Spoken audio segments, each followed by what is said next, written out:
Dok, Oke. kenapa ada buncit pada laki-laki, ada buncit pada perempuan? Emang beda dok buncit sama laki dan buncit pada perempuan? Hormon perempuan dan hormon laki-laki kan beda. Tapi penyebab nomor satunya sama. Ya. Apa itu dok? Nah pada perempuan penumpukan lemak itu ya memang sudah sama aja meningkatkan hormon estrogennya. Terjadilah satu kondisi yang disebut estrogen dominan. Gampangnya lihat aja kalau buncit itu pasti estrogennya tinggi.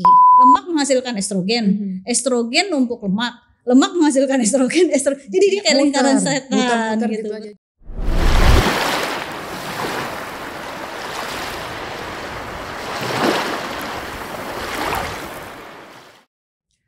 Halo The Healthier, kembali bersama Klinik Dr. House Broadcast, The Lifestyle Clinic.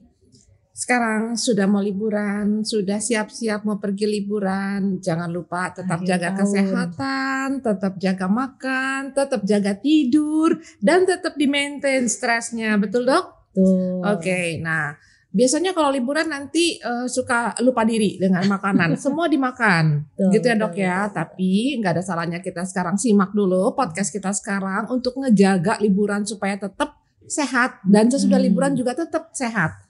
Nah, bicara sehat nih buat ladies dulu ya, Iya. healthier ladies nih, kita mau ngobrol soal buncit pada perempuan. Iya. Nah, dokter, halo dokter, Hawa-hawanya udah hawa libur hawa soalnya. libur, jadi menyapanya juga udah di tengah-tengah. Dok, Oke. kenapa ada buncit pada laki-laki, ada buncit pada perempuan? Mhm. Kemarin buncit pada laki-laki kita sudah bahas, sekarang buncit pada perempuan. Mhm. Emang beda dok buncit sama laki dan buncit pada perempuan? Sebenarnya sih pada prinsipnya sih sama ya, sama-sama kumpulan lemak kan berarti ya, Iya. gitu kan. Cuman memang hormon yang dipengaruhi dan yang mempengaruhinya agak sedikit berbeda. Karena biar gimana pun juga kan hormon perempuan dan hormon laki-laki kan beda ya, gitu. Tapi penyebab nomor satunya sama ya. Apa itu dok? Penyebab nomor satunya insulin resistance ya. Jadi lemak di perut, mungkin aku ulangin lagi. Lemak di perut itu ada dua ya.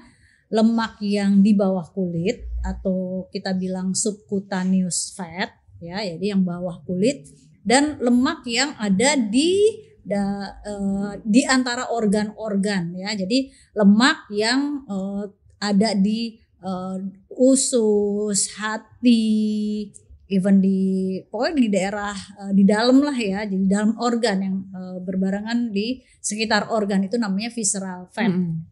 Oke. Nah, ketika buncit itu dua-duanya eksis, dua-duanya ada. Yang subcutaneous ada, yang visceral ada. Jadi memang ketika kita menimbang berat badan yang timbangannya punya, kita sebut timbangan yang ada body composition ya yang ada pembagian fat, muscle, water dan lain-lain, itu biasanya ada kita bilangnya body fat percentage ya. Jadi dia akan menginformasikan persentasi lemak di tubuh kita. Itu segmented. Di kaki berapa persen, di terang tuh area badan berapa persen, di tangan berapa persen, biasanya gitu. Nah, setelah nanti di komposisinya dibagi-bagi seperti itu, nanti untuk area terang ya, area badan itu ada yang spesifik lagi yang kita sebut visceral fat ya. Jadi ntar timbangan itu juga menginformasikan seberapa banyak lemak visceral yang ada di tubuh kita. Nah, biasanya kalau orang yang buncit visceral fatnya tinggi. Memang sih normalnya itu visceral fat itu maksimal 10% ya. Malah aku selalu bilang kalau bisa di bawah 10% visceral fatnya, makin rendah ya tentu makin baik. Dan biasanya visceral fat itu dihubungkan dengan penyakit metabolik kayak diabetes, hipertensi, stroke dan lain-lain. Nah, menumpuknya lemak di area visceral ya, daleman, visceral itu kan daleman, dan yang di subkutan penyebabnya nomor satu ya insulin resistance ya. Kembali lagi insulin itu berarti karena konsumsi makanan yang berakhir dengan gula menjadi gula yang tinggi, makanya insulinnya naik. Baik perempuan maupun laki-laki penyebabnya sama, didahului oleh insulin resistance. Nah, cuman begitu nanti sudah numpuk lemak ya, Kalau laki-laki kan penumpukan lemak ada enzim yang namanya aromatase kan yang merubah testosteron menjadi estradiol atau estrogen tipe 2. Nah, pada perempuan penumpukan lemak itu ya memang sudah sama aja meningkatkan hormon estrogennya atau Sehingga terjadilah satu kondisi yang disebut estrogen dominan. nah, yang kalau pada laki kan akhirnya dia jadi libidonya menurun, Dok. Karena begitu estrogennya tinggi, ya ini sama-sama meningkatkan estrogen nih, baik pada perempuan maupun laki-laki. Cuma kalau laki-laki begitu estrogennya tinggi, testosteronnya rendah. Nah, kalau perempuan terjadi yang namanya estrogen dominans, di mana perbandingan estrogen dan progesteronnya harusnya kan balance ya, estrogen progesteron. Nah, ini estrogennya jadi tinggi. Kita kemarin udah cerita tentang estrogen dominans kan. Nah, pada perempuan yang estrogennya perbandingannya dengan progesteron jomplang, di mana progesteronnya rendah, estrogennya terlalu tinggi, nanti secara taunya biasanya itu secara lab ya, diperiksa lab untuk lihat perbandingan estrogen dan progesteron. Tapi gampangnya lihat aja, kalau buncit itu pasti estrogennya tinggi ya.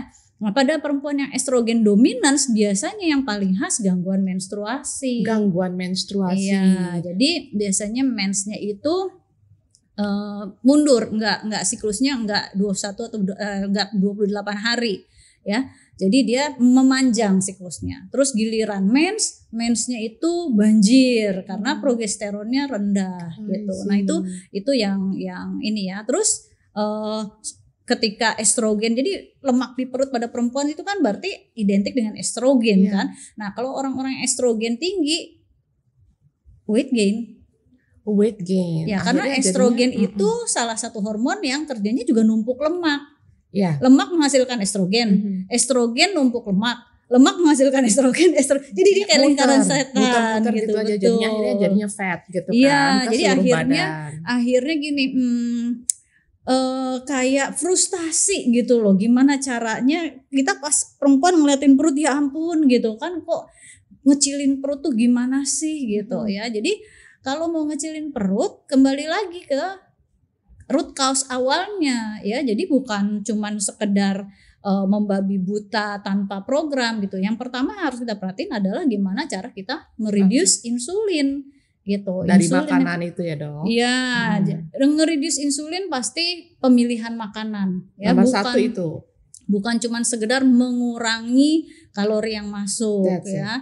Jadi bukan cuma tiba-tiba kalori restriction atau diet gila-gilaan. Enggak gitu. Ya, diet itu mesti cukup supaya badan kita nggak stres. Diet berlebih juga badan kita stres, tapi diet kurang juga badan kita stres. Jadi yang penting tuh justru pemilihan jenis makanannya. Kita milih makanan yang kalau disebutkan secara medisnya yang low glycemic index ya, yang jadi makanan-makanan yang tidak tinggi kadar gulanya. Tidak gitu. tinggi kadar gula itu bahasa awamnya ya. Jadi pemilihan makanan. Ya, itu satu dulu, pemilihan makanan, sehingga itu yang pertama. Yang kedua, kalau kita nggak mau repot, nggak mau susah-susah, ya pilih makanan yang utamain protein. Utamakan protein. Nah, protein itu bisa didapat dari telur, ya, daging. Ya, protein kan ada dua ya, hewani dan nabati. Kalau yang hewani ayam, ikan, daging ya. Kalau yang nabati jamur, tahu, tempe, ya itu terus kacang-kacangan ya kayak almond gitu. Nah, itu protein tuh semua gitu. Nah, ini kan kaitannya sama saat liburan sekarang, terus nanti di tengah perjalanan cari makanan yang simple, ya sih makannya ayam, tapi ayamnya yang itu loh, Dok, yang fast food, ya akhirnya juga sama juga bohong ya, Dok ya. Emang kita sih kembali lagi ya, sebenarnya gini, yang namanya healthy lifestyle itu dipupuk, dibiasain, gak dadakan juga ya. Jadi kalau kita udah ngebiasain healthy lifestyle jauh hari sebelum holiday, biasanya sih liburan pun gak jadi masalah karena sudah terbiasa dengan makanan yang gak jadi junk food nanti juga. Pilih makanan di banyak sih kalau gitu, di Indonesia banyak. Di Indonesia banyak sekarang resto-resto makanannya cenderung kayak makanan rumahan ya, malah justru ya. makanya kan kita Nah, bicara utamain pemilihan protein ketika kita lagi jajan di restoran, utamain protein gitu ya. Jadi tadi kan aku udah bilang makanan yang kadar gulanya rendah ya, terus giliran lapar utamain protein, camilannya juga kalau perlu camilannya yang protein kayak kacang-kacangan ya, ngemil deh bawa deh tuh kacang almond atau cashew tuh kayak biji bunga matahari tapi bukan kuaci yang asin-asin itu. Bukan. Ya, jadi agak mahal sedikit memang ya beli yang di roasted ya. Terus kembali lagi kalau misalnya itu ya setelah makanan diatur, pemilihan makanan juga ngutamain protein ya. Ketiga ya exercise.